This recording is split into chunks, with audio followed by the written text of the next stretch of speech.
Hey everyone, before we dive into today's stories, make sure to hit that like button and subscribe to the channel. It'll really help you get more thrilling and spine-chilling stories like this. I'd love to know, where are you watching from? Drop your city or country in the comments below, and let's see how far our story listeners reach. I found the cabin on a website that promised solitude, silence, and simplicity. That was exactly what I was looking for. My apartment in the city was a shoebox with paper-thin walls. I hadn't slept a full night in months. Between the neighbors' endless TV and my boss's late-night calls, I felt like I was slowly coming apart. So when the ad popped up, cabin for rent, remote, off-grid, peaceful, I booked it without hesitation. The directions were vague. Take Route 17 north until the gas station with the broken sign, then turn right onto the dirt road. Follow it until you see the red mailbox. The cabin is a half-mile in. No address, no coordinates. Just like that, it already felt secret, hidden, maybe even forgotten. The drive out was long. The farther I went, the less cell service I had. At some point, my music app stopped working, so I let the static of the radio fill the car. The road narrowed, trees pressing closer, the sky folding itself into thin slivers of gray between branches. By the time I found the red mailbox, I hadn't seen another car for nearly an hour. The cabin itself looked like something from an old postcard. Single story, dark wood, a small porch with a rocking chair. The roof sagged slightly in the middle, and one of the shutters hung crooked, but there was a charm in its wear. I parked, killed the engine, and stepped into silence so complete it made my ears ring. The host had left the key in a rusted coffee can by the door. Inside, the cabin smelled of pine and something faintly metallic like old nails. It was simple, a wood stove, a narrow bed with a quilt, a table, 2 chairs. No TV, no Wi-Fi, no outlets. Just as promised. I unpacked slowly, enjoying the quiet. There was a guest book on the table, a thick notebook with notes from people who had stayed before. "Wonderful place to unwind," wrote someone in neat cursive. "Love the quiet, exactly what I needed." Another entry was stranger. "Listen at night, you'll hear them too." I frowned at that, wondering if it was a joke, but turned the page. Most of the entries were normal, glowing reviews. Still, that line lodged itself in my head. The first day passed easily. I read, I chopped wood, I sat on the porch and watched the light shift through the trees. That night, I fell asleep quickly for the first time in months. I woke at 2:37 a.m., no reason, just awake. The cabin was utterly black, the kind of black you don't get in the city, where light leaks in from street lamps and signs. I lay there, listening. And that's when I thought I heard it, the faintest shuffle like a footstep on leaves, then another. I sat up, straining my ears. Silence. I told myself it was an animal, a raccoon, maybe a deer. I lay back down, heart thudding, and eventually drifted back to sleep. The next morning, I walked around the cabin, checking the ground. Sure enough, I found prints, not animal, human, bare feet, pressed into the mud by the porch steps. The prints unsettled me more than I wanted to admit. They were small, not child small, but not large either. The toes were splayed wide, the kind of imprint you'd expect if someone walked slowly, carefully, maybe even quietly. I crouched and touched the edge of one. The mud was damp, cool, and my fingertip came away brown. They looked fresh, but I told myself that wasn't necessarily true. Out here, with the shade and the damp soil, a print could stay preserved for days. Even as I thought it, I didn't believe it. The strange thing was, they didn't lead anywhere. There were 4 prints, right there in front of the porch. Then nothing. No trail leading to the trees, no scattered marks veering off, just 4 careful steps and then, gone. I told myself again, animal. Some kind of weird trick of erosion, maybe. A bear's paw can look disturbingly human sometimes. Still, the idea nagged at me all day. That night, I left the lantern burning on the table. Not bright, just a faint glow through the cabin. The light made the shadows stretch long and thin across the walls. I lay in bed, quilt pulled up, eyes open. At some point, I must have drifted off. I woke again, just past 3 a.m. At first, I thought it was the same as before, just waking up. Then I realized the lantern was out. I hadn't turned it off. The cabin was black again, the kind of black that eats up shapes. My chest tightened. I sat up, listening. There it was, soft, slow, a sound moving across the porch, wood groaning under weight. Then silence. I stayed frozen, gripping the quilt so hard my knuckles ached. My mouth went dry. Minutes passed. Nothing. Finally, I couldn't stand it. I swung my legs over the bed, stood and felt my way to the table. My fingers fumbled for the lantern. When I clicked it on, the cabin filled with weak yellow light. Empty. I moved to the window, pushing the curtain aside with a single finger. The porch was empty too. But right at the edge of the glass, in the condensation my breath had left earlier, a mark stood out. A print. 5 fingers, pressed flat, as if someone had leaned their hand against the window to look in. I stumbled back so fast I nearly tripped over the chair. The handprint lingered, fading slow. That was it. My calm cracked. I didn't sleep the rest of that night. Every creak of the wood, every brush of wind against the cabin walls snapped me upright. When the sun came, I forced myself outside, desperate to prove it was all in my head. But right there on the porch, near the steps, the scuffs were visible. New ones. Someone had been out there. I tried to tell myself it was a prank, someone hiding in the woods, waiting for renters. But who would go this far? Who would walk barefoot, leave handprints, creep at night, and never show themselves? That day I read through the guest book again. Most pages were normal, but sprinkled between them were the odd notes. You can hear them better if you don't breathe too loud. Felt like I was being watched, kept hearing footsteps, didn't sleep much. One page was nothing but a shaky line of ink trailing off mid-sentence, as though the writer had been interrupted. That night I armed myself, lantern, flashlight, even a kitchen knife. I stacked wood inside like I could barricade myself. Around midnight I heard the first creak. Not on the porch this time, inside. A slow, dragging step from the corner of the room. I spun the flashlight toward it. Nothing. Just the table, the chair, the guest book lying open. Then the page flipped by itself. In hurried, shaky handwriting, still here. My breath caught. I slammed the book shut and shoved it away. But when I looked again minutes later, it had slid back in front of me, neatly placed, open to the same page. That broke me. I grabbed my bag, knife, phone, and ran for the car. Gravel sprayed as I tore down the dirt road, but the turns seemed wrong, longer, twisted. At one point I swore the same red mailbox passed by twice. Eventually I hit the highway. Relief shook through me, until I reached for my bag. It felt heavier. I unzipped it. The guest book sat inside. I hadn't packed it. A fresh page was open. You can't leave. You rented it. I nearly flung it out the window. Instead, I kept driving until I saw the glow of a gas station. I pulled in, shaking. The station was closed, but I sat in the lot trying to calm down. The bag sat beside me like a living thing. I zipped it shut. That was weeks ago. I tried to throw it away twice. Each time it came back. First in my closet, then on my bed. Always with a new line waiting. The last one scrawled in the same shaky hand, still here. And every night since I've heard it, that faint creak of wood like someone pacing across the porch. Only I don't have a porch anymore. I live on the 3rd floor of an apartment building in the city, which means the sound isn't outside, it's inside. We were 5 hours into the road trip when the car broke down. It wasn't even dramatic. No smoke, no bang, no grinding noise, just a slow cough from the engine, a lurch, and then the needle dropped. I guided us to the side of the road, dust billowing in the hot air. "Great," Sam muttered from the passenger seat. Middle of nowhere. He wasn't wrong. The road stretched straight in both directions, shimmering under the late afternoon sun. Flat fields ran on, broken only by a line of trees far in the distance. No houses, no signs, no other cars. I tried the ignition again. Nothing. Just a sad click. In the back, Tasha groaned and kicked the seat. "Told you we should have stopped for gas." "It's not the gas," I said, though my throat was dry. It just died. The 4 of us, me, Sam, Tasha, and her boyfriend Mark, sat there sweating in the trapped heat, arguing half-heartedly.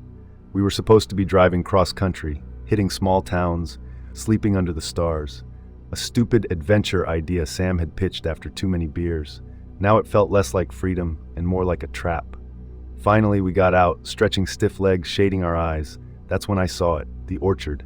Not close but visible, a wide grid of apple trees, green against the dull fields, stretching toward the horizon.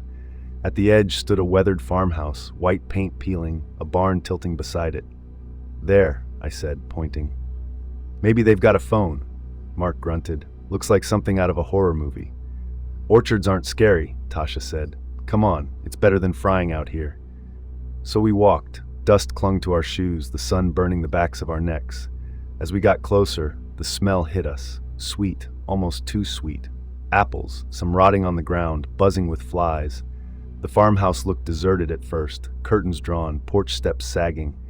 But when I knocked, the door opened almost immediately. An old man stood there, thin, wiry, skin like leather. His eyes were pale, almost gray, but sharp. He wore overalls and boots caked in dirt. "Car trouble?" he asked, voice gravelly. We all nodded, a little taken aback. He smiled faintly. "Well, you're lucky you found me. Not much out here. Come on in, get some water. Phone's been dead for years, but we'll figure something out." Inside, the house was dim and cool, smelling of earth and something faintly sour. The furniture was old, heavy wood, the kind that looks like it's been there forever. A single clock ticked loudly on the wall. He introduced himself as Mr. Kessler. "Orchard's been in my family a long time," he said, pouring water from a jug into chipped glasses. "Not many visitors these days." We drank greedily, the water lukewarm but refreshing.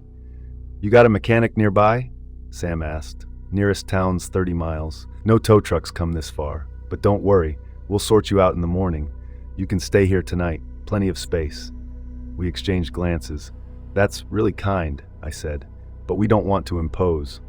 "Nonsense," he interrupted. "Sun's dropping. Walking back in the dark isn't smart. You'll stay." The way he said it left no room for argument, so we stayed. He showed us the rooms upstairs, old but clean enough, beds with heavy quilts. Then he invited us to dinner. We sat at his long wooden table while he served bowls of stew that smelled better than it looked. The apples were everywhere. Apple butter in jars, apple slices on the table, cider in tall glasses. "You run this whole place yourself?" Tasha asked. Mr. Kessler nodded slowly. "Always have. The trees don't need much. Just care. They feed me, I feed them." I thought it was a strange way to put it, but no one said anything. After dinner, he gave us a tour of the orchard. The rows seemed endless, neat and identical, stretching farther than they should. The sun sank red behind the branches. Flies buzzed thick around the fallen fruit. "Best not to wander in at night," Kessler said. "You'll lose your way." He looked directly at me when he said it. That night, I tried to sleep in the creaking bed, but the smell of apples clung to the air, sweet and rotting all at once. Through the thin curtains, I saw the orchard glowing faintly under the moonlight. I could swear I heard movement out there. Not wind, not animals. Something heavier, slower, like footsteps between the trees. And just before sleep pulled me under, I heard the old man's voice in my head, though I knew he wasn't in the room.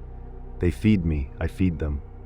I woke to a sound, a soft knock, not on the door, on the window. I sat up, heart pounding. The curtains stirred faintly. Another knock, deliberate, slow. I forced myself to peek through. At first, just branches, heavy with apples. Then, a face, pale, gaunt, eyes wide and glassy. A woman maybe, though her skin looked stretched too thin, mouth slack. She pressed her hand against the glass, leaving a smear, then disappeared into the trees. I stumbled back, gasping. The others were asleep in their rooms. I didn't wake them. I couldn't explain it without sounding insane. Morning came heavy and gray. At breakfast, Kessler was cheerful, almost too cheerful. "Sleep well?" he asked. "Fine," Sam lied, yawning. I kept quiet. He offered us baskets, said we should pick apples while he looked at the car. "Plenty ripe ones, best you'll ever taste." So we went, though every part of me resisted. The orchard felt different in daylight, endless rows, buzzing insects, the occasional thump of an apple dropping. But there was a heaviness too, a stillness under the noise. Mark bit into one. "Sweet," he said, juice dripping down his chin. "Try one." I shook my head. The thought made me sick. As we picked, I noticed things. Bits of fabric snagged on branches, a shoe half buried in the dirt, once something pale under the leaves, a fragment of bone. I told myself it was a root, but I knew better. By midday, Kessler returned. "Car's fine now," he said simply, "just needed a little care." Relief swept over us, though I couldn't shake the way he smiled when he said, "care." We loaded our bags, thanked him quickly, maybe too quickly. As we drove off, dust rising behind us, I glanced back. Kessler stood at the edge of the orchard, watching. Behind him, in the shadows of the trees, figures stood too. Dozens of them. Pale faces still, half hidden by branches.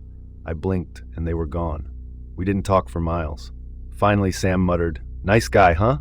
I didn't answer. That night in a motel 2 towns over, I dreamed of the orchard. of rows and rows of trees, of apples swelling heavy, red and gleaming, dripping with something darker than juice.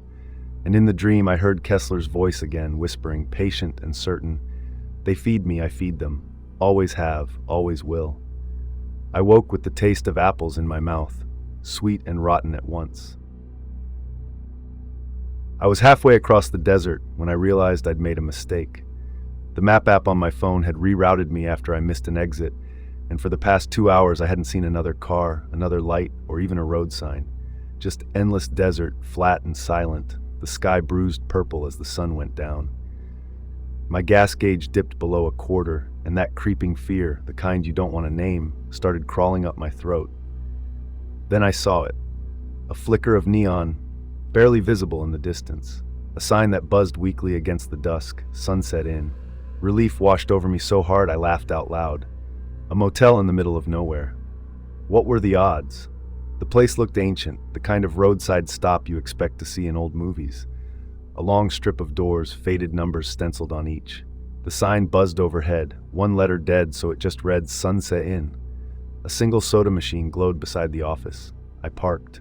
The lot was empty except for a rusted pickup covered in dust. Inside the office, a bell sat on the counter. I rang it once, and almost immediately a man stepped out from the back room. He looked like he belonged to the building. Thin, gray hair slicked back, pale skin stretched over sharp bones. His smile was polite but didn't reach his eyes. "Evenin'," he said. "Need a room?" "Yeah, just for the night."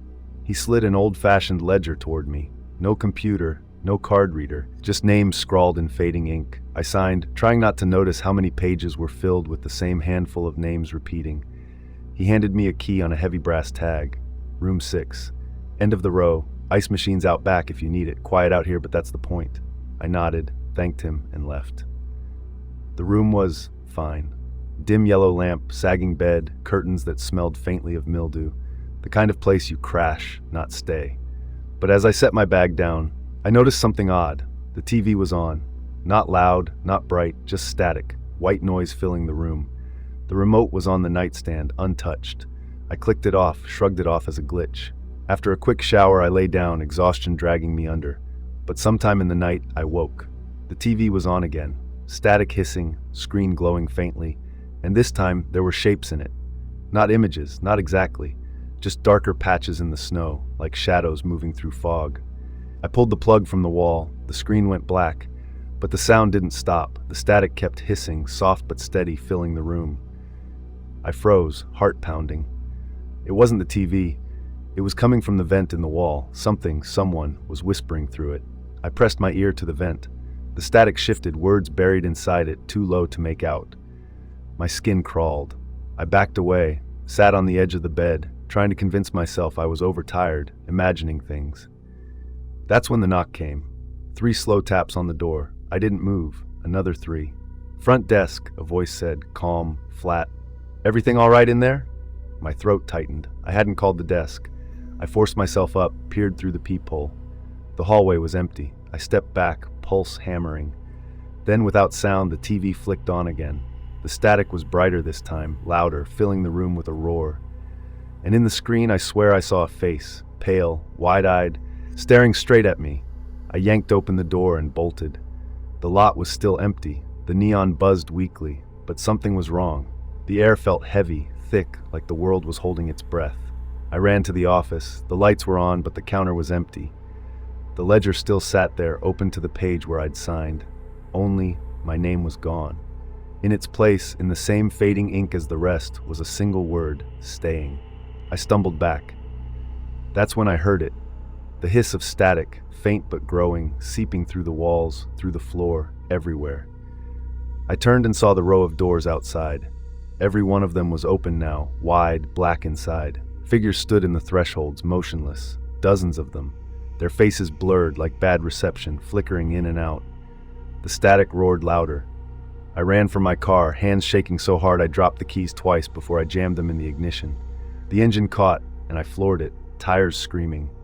In the rearview mirror, the motel flickered, not crumbling, not solid, but glitching like a broken signal. The neon buzzed, then went black. I didn't stop driving until dawn. When I finally pulled into a gas station hours later, The attendant asked where I'd come from. I told him about the motel. He frowned. Ain't been a motel out that way in 30 years. Burned down. Took half a dozen guests with it. Some say they're still there, waiting for company. He laughed, but I didn't. I still hear the static sometimes, late at night when everything else is quiet. And when I do, I know better than to turn on the TV. I took the job because it sounded simple. 14 days alone in a fire watchtower, a remote patch of national forest, miles from the nearest road. All I had to do was keep an eye out for smoke, check in by radio twice a day, and keep a logbook. The pay wasn't great, but I was broke and desperate, and the thought of 2 weeks surrounded by nothing but trees and sky sounded like a detox from the noise of my life. The ranger who dropped me off barely spoke on the drive up the dirt road. When we reached the base of the tower, he killed the engine and stared at me for a moment before saying, "Don't go wandering after dark. Folks get turned around in these woods." I laughed, but he didn't. He just left me there with my duffel bag, the tower looming above, a skeleton of steel against the sky. The climb up the stairs was endless, the forest stretching out in every direction, green and silent. The cabin at the top was basic. Cot, stove, binoculars, radio, logbook. The windows wrapped all the way around, giving me a panoramic view of wilderness that seemed to go on forever. The first couple of days were peaceful. I read, cooked, scanned the horizon. At night, the stars blazed brighter than I'd ever seen. But then the nights changed. The first time I heard it, I thought it was an animal. A low, dragging sound at the base of the tower, like something heavy being pulled through the dirt. It circled once, slow and steady, then stopped. The next night, it came again, louder this time, accompanied by a faint scraping like nails on metal. I leaned out the window with my flashlight, but the beam only cut through blackness. Nothing moved at the bottom. The sound stopped as soon as I shined the light. On the fifth night, the radio crackled. I hadn't touched it since my last check-in hours earlier. Through the static, a voice whispered, "Don't look down." I froze. "Who is this?" I said, trying to keep my voice steady. No reply, just static. When I finally forced myself to look out the window, I saw something at the tree line. Not an animal, a figure. Too far to make out clearly, but tall, unnaturally still, facing the tower. I shut every window, turned off the lantern, and sat in the dark, clutching the radio like it was a weapon. The dragging sound came again that night, circling below me, and above the hiss of static, I swear I heard breathing. By the 8th day, I wasn't sleeping. Every night, the figure was there, sometimes at the tree line, sometimes closer. Once, halfway up the stairs, frozen in my flashlight beam. I couldn't make out its face, just the pale impression of one. It never climbed all the way. It just waited. During the day, I tried calling the ranger station. The radio would click on, static filling the cabin, but no one answered. I started doubting the radio even worked anymore, until I heard the voice again. "It waits until you sleep." I dropped the handset like it burned. On the 10th day, I thought I'd lost my mind for good. I woke from a half-dream to find the logbook open on the desk. My handwriting filled the last page, though I didn't remember writing it. "Stop watching. Come down." That night, the dragging didn't circle. It stayed directly below me, moving back and forth, scraping against the steel supports of the tower. A low groan carried up through the beams, like metal under strain. At dawn, I saw footprints in the dirt, not animal, human, bare, long, too long. On the 12th day, I decided I couldn't wait for pickup. I packed my bag, strapped on my boots, and made it halfway down the stairs before I stopped. The woods were wrong. The tree line rippled like heat rising off asphalt, and through it dozens of pale figures stood waiting, each one facing me, their heads tilted too far to one side like curious birds. I backed up the stairs slowly, step by step, heart in my throat. That night, I stayed awake until dawn. At some point, the figures reached the bottom of the tower. I could hear them shifting below, a sound like a dozen people breathing in unison.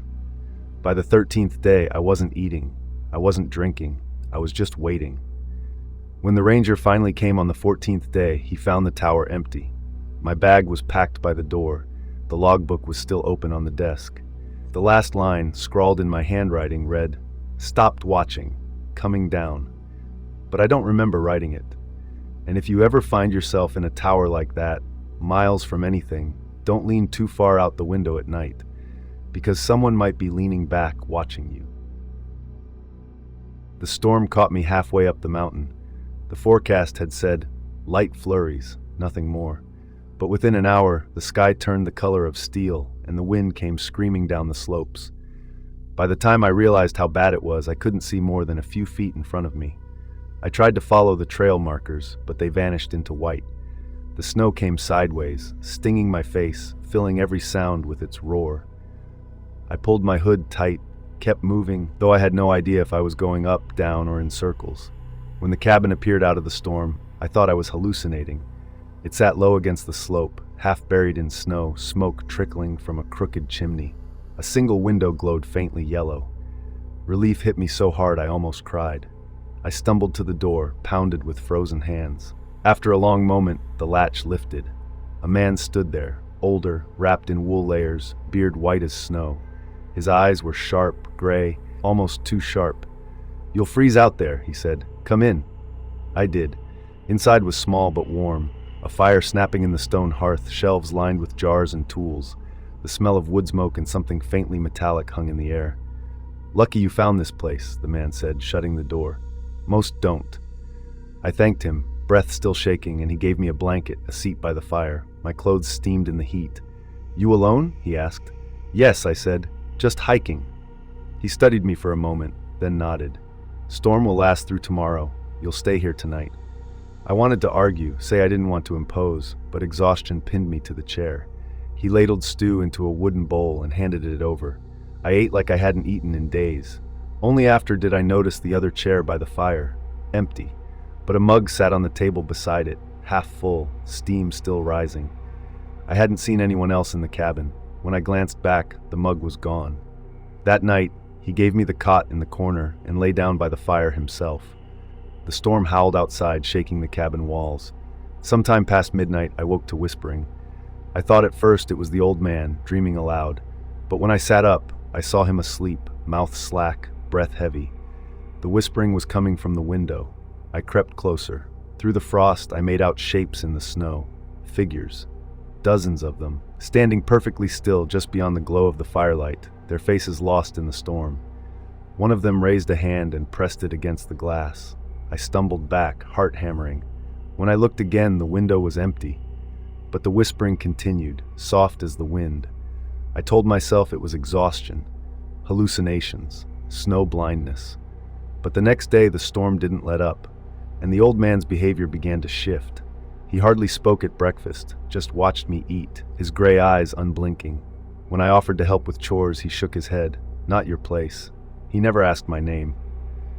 By afternoon, I was restless, pacing the small cabin, staring at the endless white outside. At one point, I caught him at the window, muttering under his breath. His lips formed shapes I couldn't hear, but his breath fogged the glass in strange patterns, circles, spirals, symbols. When he noticed me watching, he smiled thinly. "Storm's almost over," he said. "You'll see them clearer tonight." My stomach dropped. "See who? The ones in the snow." I didn't answer. That night, the whispering came louder, clearer. This time I could make out words. "Come outside. So cold, so tired. Join us." The old man sat by the fire, wide awake, staring into the flames. "Don't listen," he said quietly. "They only need one." "One what?" I asked, my voice shaking. He didn't look at me. "One to take with them, so the rest can leave." I didn't sleep. At dawn, the storm finally broke. Sunlight cut across the snow, dazzling and cruel. I packed my things quickly, desperate to leave. But when I opened the door, the footprints were there, dozens circling the cabin, bare feet, pressed deep into the snow, leading off into the trees. The old man touched my shoulder. His hand was ice cold. "You'll find your way now," he said softly. "They've chosen." I pulled away, heart pounding, and ran. I didn't look back until I was halfway down the slope. The cabin was gone. Not collapsed, not hidden, gone. Just white emptiness where it had been, as though it had never existed. But even now, weeks later, I hear them sometimes. When the wind picks up against my apartment windows, carrying that faint, thin whisper, "Come outside, join us." And I know someday, if I listen too long, I will. I knew the job was dirty. The lie I told myself, "I'm just the driver," was the first thing the desert tore away. I was running bad debt and a bad temper. The payoff was supposed to be easy, a dead-drop pickup at a location called the Switchback. It was high desert, the kind of nowhere that swallows sound and hope. The road ended at an old spur line that hadn't seen a train in 40 years. The landmark was a single, bleached white freight car, an ancient boxcar sitting on dead tracks. I parked my beat-up truck a quarter-mile away and walked in the cold moonlight. The air smelled like dust and dried sage. When I got to the boxcar, the silence pressed in. I found the sliding door ajar and shoved it open. The rusted rollers screamed, a sound that felt loud enough to wake the entire county. Inside, my flashlight beam found the target, an olive-green duffel bag sitting on the cracked floorboards. I zipped it open, bricks of cash. I slung the bag over my shoulder. Then I heard the sound that confirmed my worst fear, a deliberate scuff of a boot right outside. A setup. I killed the light. A low, gravelly voice came from the end of the car. "Heard that door, pal? Drop the bag and step out." I was flanked. I didn't run. I scrambled for the rusted latch of the small ventilation hatch near the roof. It opened with a sharp clank. I pushed my small backpack out, then squeezed through the narrow opening, scraping bone on metal. "He's on the roof! Get him!" the voice bellowed. I ran the length of the boxcar roof, jumped hard, and landed on the track ballast, a spike of searing pain from my ankle shooting up my leg. I ignored it. I plunged straight off the track and into the scrub brush, heading deep into the rocky, moonlit hills. They opened fire, a bullet striking the metal boxcar, another clipping a rock nearby. The shots were muffled, but the threat was immediate. I ran until my lungs burned, and the pain in my ankle made me stumble every few steps, finally collapsing into a narrow, cold cleft between two boulders. The sounds of pursuit didn't last. The men were pros. They knew they couldn't chase me on foot. Instead, I heard the sound of their truck engine starting up, moving to seal off the only road back to civilization. I checked my pack, half a water bottle, a small kit, a cheap knife, and a useless map of unsurveyed lands. I was in a kill box. I started a slow, painful ascent up the hill to get a vantage point. When I reached the crest, I saw their black pickup truck parked next to the boxcar. Two figures were standing there, smoking, scanning the hills, but my own truck was still a quarter-mile further back, out of their sight. This was my only escape route. I began the torturous descent. Halfway down, I slipped, grabbing a jagged rock to stop my fall. It tore a deep gash in my palm, and I muffled a cry of pain. As I clung there, I saw the glint. On a high rock outcrop above me, too far and too elevated for a casual lookout, was a small prone shape.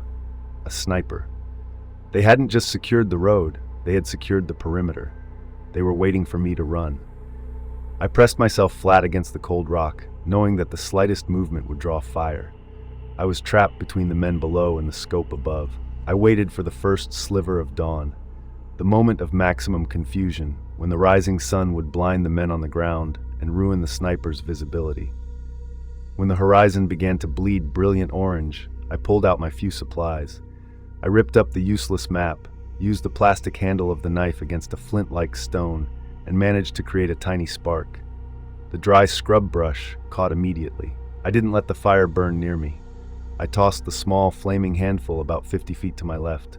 The dry desert exploded into a narrow, vertical column of flame and smoke, whipped by the rising wind. "Fire! Move! Move!" I heard a man yell below. The fire became the primary threat. I didn't wait to see if the sniper would abandon their post. I started to crawl straight downhill, ignoring the fire and the pain, sprinting low and fast as soon as I hit flat ground. The men's truck engine roared. They were moving away from the boxcar, driving toward the fire line to assess the threat. I ran past the boxcar, leaving the duffel bag and the terror behind me. I kept running until I reached my old truck. I threw myself inside, fumbled the key, and the engine coughed to life. I slammed the truck into drive, turning sharply onto the dirt road. In my rearview mirror, I saw the two headlights of their black pickup spinning around, but they were seconds too late. I drove until the desert gave way to the main highway, leaving the plume of smoke from the burning hills behind me. I was injured, penniless, and wanted. But I was alive. And as I sped away from that desolate landscape, I knew the chilling truth. The nowhere didn't care about the crime, just the survival. And I had just won the first round of the cruelest game. I shouldn't have taken that shortcut. It started as a simple plan: drive from my cousin's wedding back to the city, save an hour by skipping the highway and taking what the GPS called Hollow Road. At first it was fine. Rolling hills, dense trees on either side, sunlight slanting through the branches. Quiet, serene, perfectly normal.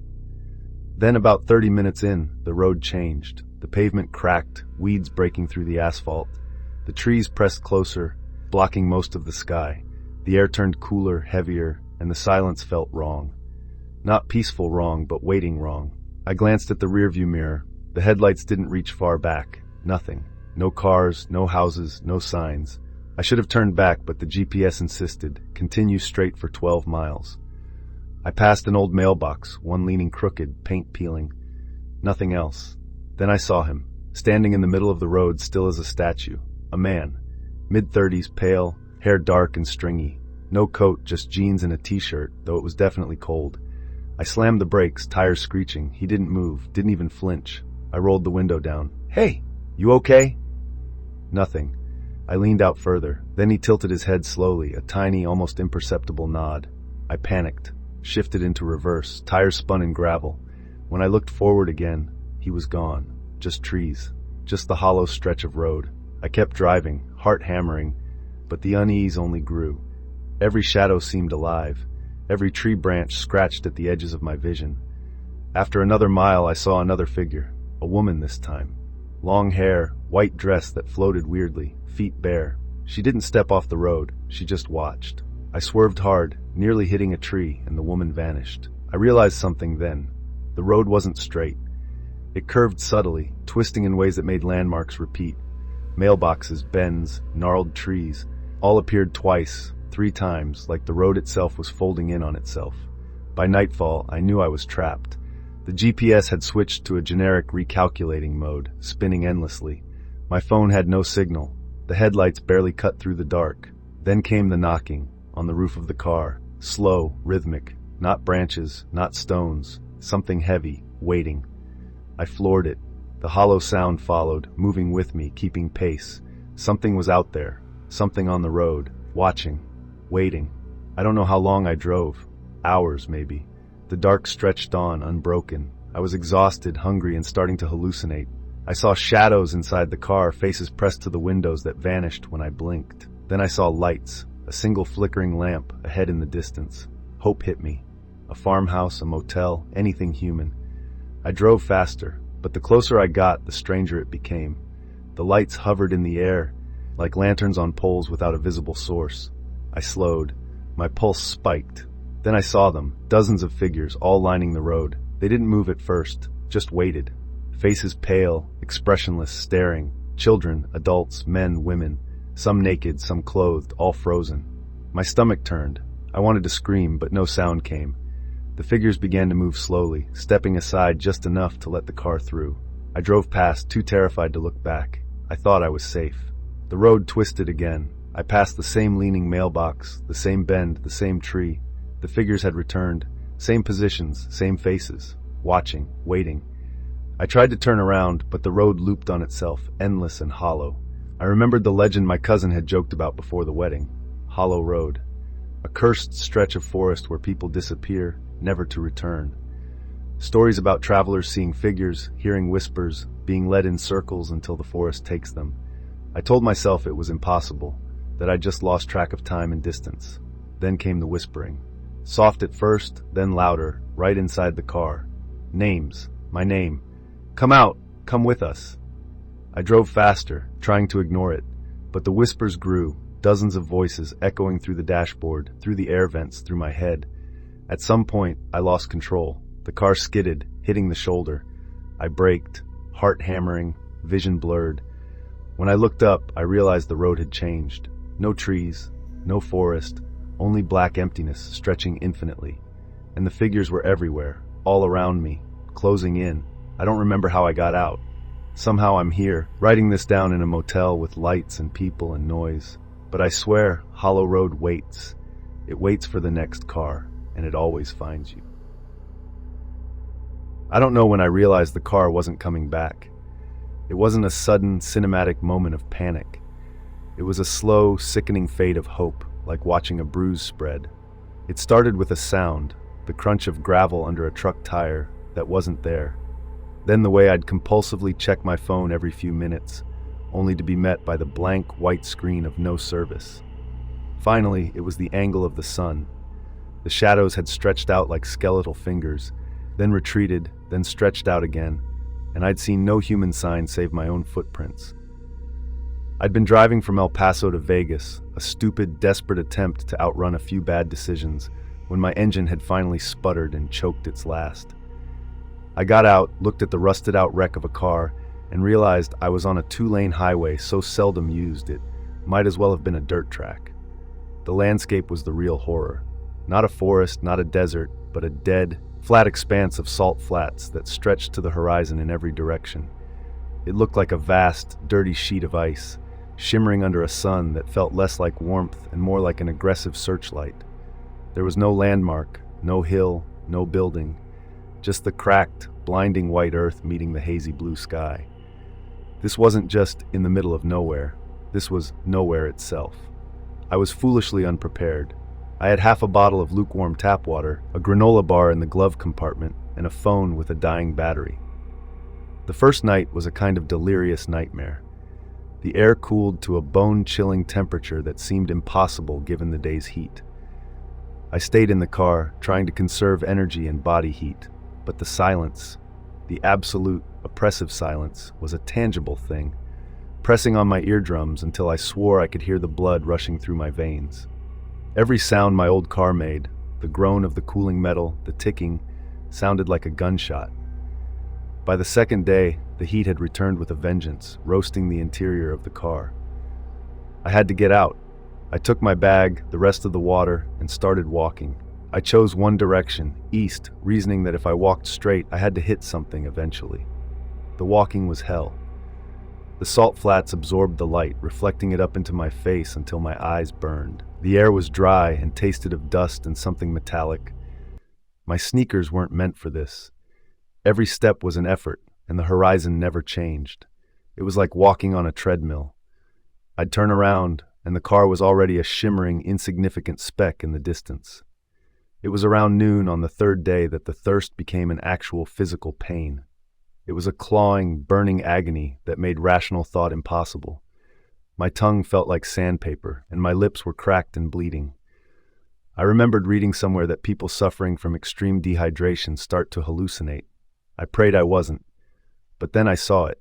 About a mile ahead, a perfectly circular, rusted-out oil drum stood alone on the flats. It was impossible. Why here? How? I stumbled towards it, convinced it was a mirage, a cruel joke played by my failing mind. It wasn't. It was real. I collapsed next to it, my hands running over the cool, pitted metal. I wanted to cry, but my body had no moisture left to spare. I pushed myself up, my brain screaming, "Water, water, water." I was so desperate I briefly considered cutting my palm to suck the blood, but that was just the thirst talking. Then I saw the glint. Nestled behind the drum, half buried in the cracked earth, was a small, green, military-style water canteen. I didn't think. I didn't question. I seized it, fumbling with the cap until it came off. The water inside smelled faintly metallic, but it was wet. I tilted it back and drank, the cool liquid a shock to my system. I didn't gulp, I let it trickle down, letting my body absorb the miracle. It wasn't much, maybe a pint, but it was salvation. It was only when I put the canteen down and caught my breath that I noticed the small, faded details painted onto the oil drum. It wasn't just old rust, it was a faded splash of red. It looked like someone had tried to clean off dried blood. A cold dread, far more terrifying than the thirst, washed over me. I spun around, scanning the horizon. Nothing. Just the endless salt and the merciless sun. I had found water, but who had left it, and why? I looked back at the canteen. I opened it again and sniffed. It smelled fine. Still, the feeling was suffocating. I suddenly felt less alone, but not in a good way. I felt watched.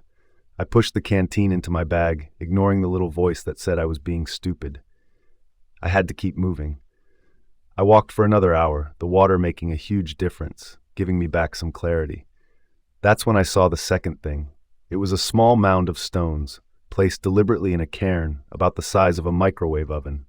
This wasn't natural. I walked over to it, my heart hammering against my ribs. Sitting on top of the stones was a single, laminated photograph. It was a picture of my car, the rusted wreck I'd left behind, taken from a distance. The picture was clear, well-focused, and definitely taken after I had started walking. The perspective was from behind the car, looking down the road I was traveling. I looked at the picture, then back over the way I'd come. I was certain that no vehicle had passed me. No one could have stopped, taken the picture, and moved on without me seeing the dust cloud. Unless they had been off-road. I looked at the photograph again, my hands trembling. This wasn't a warning.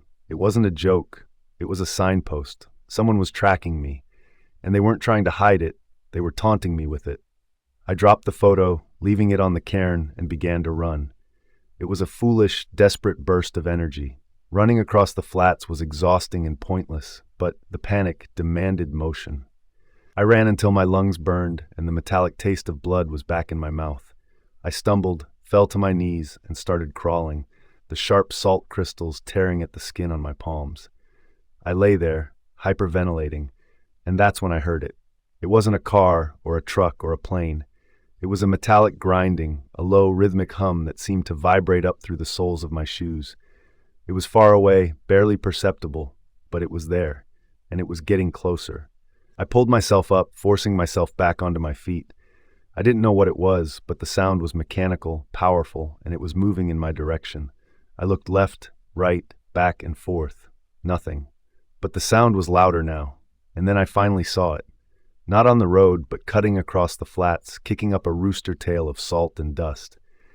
It was a gator, one of those huge military-grade utility vehicles with massive off-road tires. It wasn't fast, but it was relentless, and it was coming straight for me. The driver was obscured by the dark glass of the enclosed cab, but the vehicle didn't slow down. It just kept coming, a dark, heavy shape against the blinding white. I turned and ran again, a primal fear fueling my legs. But it was useless. The vehicle was faster, its path direct. I looked back over my shoulder, and through the dust I saw a new sight, a long, heavy chain dragging behind the gator, clanking against the salt. It wasn't just a vehicle, it was dragging something. I didn't wait to see what it was. I swerved sharply, cutting a diagonal path, trying to break their line of sight, though I knew it was futile. They had seen me. They had been tracking me. I sprinted toward a small, brown patch on the horizon, the only break in the white expanse, desperate for cover. It was a line of ancient dried-up sagebrush, nothing more than brittle sticks, but it was something. As I got closer, the grinding of the gator was deafening. I glanced back, and the vehicle was only a few hundred yards away. It slowed just enough for me to see the chain snag on a piece of debris, yanking the thing it was dragging out of the dust cloud. It wasn't a piece of equipment, it was a body. A man, tied by his ankles, his shirt ripped and black with what I assumed was his own dried blood, bouncing and skidding behind the gator like a macabre broken doll. A new wave of adrenaline hit me, pure, unadulterated terror. They weren't trackers, they were torturers. They hadn't just left the water, they had been hurting me. I threw myself behind the scraggly sagebrush. The gator didn't stop. It just kept plowing forward, its engine roaring, pulling its gruesome cargo. This is it, I thought. They're going to run me over and drag me away too. But the vehicle didn't hit the brush. Just yards away, it veered sharply, carving a wide, purposeful arc around the small cover I'd found. The sound of the engine faded as it circled, the chain dragging and tearing the salt crust. I stayed low, not breathing, clinging to the dead sticks. Through the gaps, I saw the gator complete its circle and stop. It was now parked facing me, about 50 yards away, its engine idling. The body on the chain was now lying still. The cab door opened. A person got out. Not a massive, menacing brute, but a woman. She was wearing simple, khaki coveralls, a wide-brimmed hat, and dark sunglasses. She looked like a park ranger, or maybe a surveyor. She didn't move toward me. She didn't call out. She walked calmly to the back of the gator, took a shovel from the bed, and walked over to the spot where the body had finally come to rest. She looked at me, over the top of her sunglasses. I couldn't see her eyes, but I knew she was looking right at me. Then slowly, she started to dig. She was digging a grave. Right there in the open, while the man who was likely her next victim watched. She didn't look angry. She didn't look mad. She looked bored. She was just performing a task, a mundane chore in a landscape that made all human activity feel utterly absurd. This wasn't about a chase. It wasn't about catching me. It was about showing me what was coming.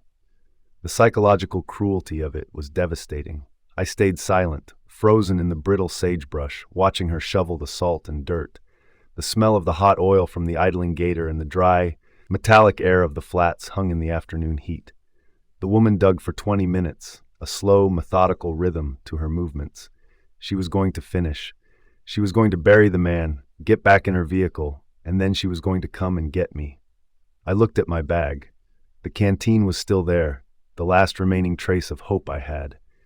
I knew then that my only chance was to leave the brush, run toward the gator, and somehow overpower her. It was a suicide mission, but staying was just accepting my role as the next broken doll on the chain. Just as she finished patting down the last bit of earth and stood up, reaching for the chain, I exploded from the brush, not toward her, but in the opposite direction. I didn't run. I scrambled and crawled, zigzagging wildly, hoping the unpredictability would buy me a few extra seconds. The moment I moved, the engine of the gator roared. I heard the gears shift, and the vehicle began to turn, not in an arc, but with speed and purpose. The woman had abandoned the shovel and was back in the cab. The sound of the roaring engine and the grinding tires was the last thing I remember before my lungs gave out. I didn't stop running, though. I ran until the flat, white landscape tilted and spun, and I collapsed once more, my cheek pressed against the blinding, gritty salt. I woke up hours later. The stars were out, an impossibly dense, cold cluster of diamonds. The silence was back. The grinding was gone. The smell of hot oil was gone. The gator was gone. I sat up slowly, my entire body aching. I looked toward the spot where the woman had been digging. There was nothing. No fresh mound, no disturbance, not even a set of tracks. The only tracks I could see were my own, leading from the dead sagebrush to my current position. Was it a hallucination? The dehydration? The trauma? I reached into my bag and pulled out the canteen. It was half full. I drank the rest of it in one go. I stood up, weak but alive. I was still in the middle of nowhere, but the terror had shifted. Before, it was the environment. Now it was the realization that someone was toying with me, that the line between reality and madness had been blurred, and that I was still walking, alone, straight into the trap. I started walking again, the stars my only guide, knowing that somewhere out there, a woman was waiting for the perfect time to drop her next clue. I just had to hope I could walk faster than she could drive. I had to hope there were no more oil drums. I had to hope that the body I saw dragged was real, because if it wasn't, it meant I was already broken. And then the nowhere would truly have won. I never knew silence could have a smell. Upstate Kansas, I think, or maybe the panhandle of Oklahoma. I'd been driving for 18 hours, and the names on the map had blurred into one long word: nowhere. I was running from a life that had finally caught up to me. Specifically, a pawn shop robbery gone bad, a security guard who wasn't supposed to be there, and a getaway driver who bailed before I got back to the car. I was alone, panicked, and carrying a gym bag full of old gold watches and a single heavy revolver. I ditched the car in a small town of about 20 houses and walked. Walked until the asphalt turned to gravel, the gravel to dirt, and the dirt vanished into a sea of wheat fields. This wasn't a scenic country drive. This was the kind of flat, unending landscape that felt engineered to make you feel small and irrelevant. The wheat was dry, a sickly yellow, stretching out to the horizon in a shimmering, hypnotic wave. It was mid-afternoon, and the sun was a cruel, white disk in the sky. I walked the boundary of the field, trying to find a tree line or a stream, some place to hide until nightfall. That's when I saw it, a tiny black speck, miles out in the middle of the field.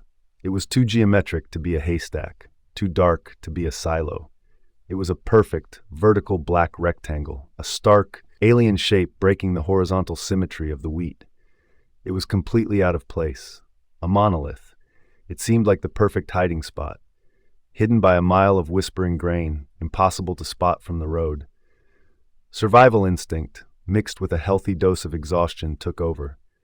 I took a deep breath, plunged into the wheat, and began to walk toward it. The sound was the first thing to get to me. When I stepped off the dirt, the world went from quiet to a roaring, rustling white noise. The dry wheat was taller than my head, and the stalks scraped against my jacket and face with every step. The sound was constant, like thousands of tiny snakes slithering just out of sight. I could see nothing but the stalks right in front of me and the hot, blank sky above. It took me an hour to reach the monolith, an hour of sweating, stumbling, and fighting the rising panic of being completely swallowed by the grain. When I finally broke through the last wall of stalks, I stopped dead.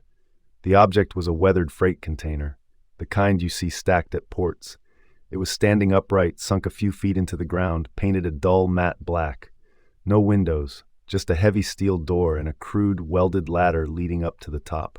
Why? The question hammered in my brain. Why drag a shipping container miles into the middle of a private field, stand it on end, and leave it? I dropped my bag, exhausted, and stumbled to the ladder. The metal was burning hot to the touch. I climbed. The top of the container was a small, dusty platform. I lay down flat, my chest heaving, hidden from anything on the ground, but with a perfect 360-degree view of the desolate landscape. It was a good place to hide. I felt safe enough to open my bag. I needed a drink. I had half a bottle of warm soda left. As I drank, my eyes scanned the horizon. Nothing. Just the endless, rippling yellow. Then I saw something that wasn't right. About a mile and a half back, where the field met the dirt road, there was a tiny dark spot that hadn't been there when I started walking. I grabbed the pair of small, cheap binoculars from my bag. They were dusty, but I brought them into focus. It was a blue pickup truck parked off the road, and sitting on the roof of the truck, with his elbows propped on the cab, was a man. He was looking through a much larger, tripod-mounted set of binoculars. He wasn't looking at the road, he was looking into the wheat field. He was watching me. My blood ran cold. I dropped flat onto the hot metal, making no sound. I hadn't been followed. I was expected. I thought back to the robbery. Nobody knew where I was going. My flight was impulsive. But someone must have known I would need to hide. Someone must have anticipated that any fugitive, desperate for cover, would be drawn to the only solid object for 20 miles. The container wasn't a hiding spot. It was a beacon. I realized the terror wasn't the man watching me, but the fact that he was watching a piece of scenery that someone had carefully placed. This wasn't a police stakeout. It was a hunter waiting by his blind. I stayed flat for an hour, the metal platform slowly cooking me from below. I didn't dare move. I had to assume that the man with the binoculars had me dead to rights, and that if I made a dash for the edge of the field, he'd pick me off with whatever he was carrying. I looked down at the top of the container door, thinking about getting back inside. But what if the door was rigged? What if the container wasn't empty? My gut screamed no. The top was the trap, but the inside was the unknown. Then a new noise. A rhythmic, subtle clink, clink, clink coming from below. I slowly crawled to the edge of the container and looked down at the small space between the container and the stalks. The noise was coming from inside the container. It sounded like a thin piece of metal swaying, maybe a hanging wire tapping against the steel wall. My anxiety spiked into full-blown terror. The container wasn't just a beacon. It was likely a trap that was either wired with explosives or filled with something worse. I had to check the door. If I couldn't open it from the outside, I was marooned up here. I slipped off the top of the container, hanging briefly from the ladder, and dropped silently to the ground. My sneakers landed softly on the dry, dusty earth. I pressed my back against the burning metal, the sound of the wheat stalks surrounding me instantly becoming loud again. I fumbled for the steel latch on the freight door. It was locked with a heavy, rusted padlock. Locked. I was safe from whatever was inside, but now I was trapped on the ground, with no idea what to do next. I turned my back to the door, peering through the stalks, looking toward the blue truck. I couldn't see it, but I knew the man was still there, watching. That's when I noticed a detail I had missed in my frantic arrival.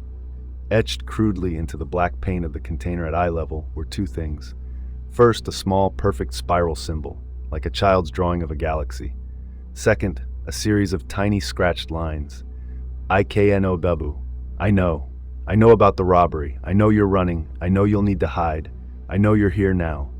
The man in the truck wasn't just observing me. he was making sure I saw the message. This was psychological warfare. He wasn't the one who etched the words. The owner of this field, the one who put the container here, the one who was waiting for me, they knew. I wasn't running from the law. I was running from something far more organized, far more patient. My crime wasn't the problem. My crime had simply made me eligible for their game. The rhythmic clink, clink, clink from inside the container started again, louder now and faster. It sounded like something was being shaken, or maybe trying to break free. I couldn't stay. I had to break cover and run, risking the sniper. I ran back to my gym bag, snatched it up, and plunged back into the wheat. But I didn't run toward the road. I ran parallel to it, heading deeper into the unknown field, where I hoped the stalks would provide better cover than the edge. I ran for my life for 15 minutes until my lungs screamed. I collapsed in a small clearing where a crop duster had left a deep tire rut. I lay there, covered in dust, the sound of the wheat rustling all around me. And then I heard the engine. Not the rumble of a truck. This was a tractor, slow, heavy, and loud. It was moving through the field, closer than it should be, cutting a wide swath through the wheat. The sound was coming from a direction I hadn't seen the man in the truck facing. They weren't just watching me from the road. They had entered the field, not to chase, but to harvest. They were cutting the wheat in concentric circles, slowly, methodically, shrinking the island of cover I was hiding in. The realization choked me. The monolith wasn't a trap, it was the center point. They had waited for me to enter the field, and now they were going to drive me, like a scared rabbit, right back to the middle. I could hear the huge, deep engine of the tractor getting closer. The sound of the cutting blades a relentless, grinding roar. I had maybe an hour before the tractor blades reached my hiding spot. I looked at the bag of watches, the heavy revolver. I had traded freedom for a bag of junk and run straight into a hunter's maze. I knew then what I had to do. I pulled the revolver from the bag. I wasn't going to be driven back to the center. I wasn't going to wait for the man in the truck to get bored and walk in. I stood up, pushing through the stalks, and started walking toward the sound of the tractor.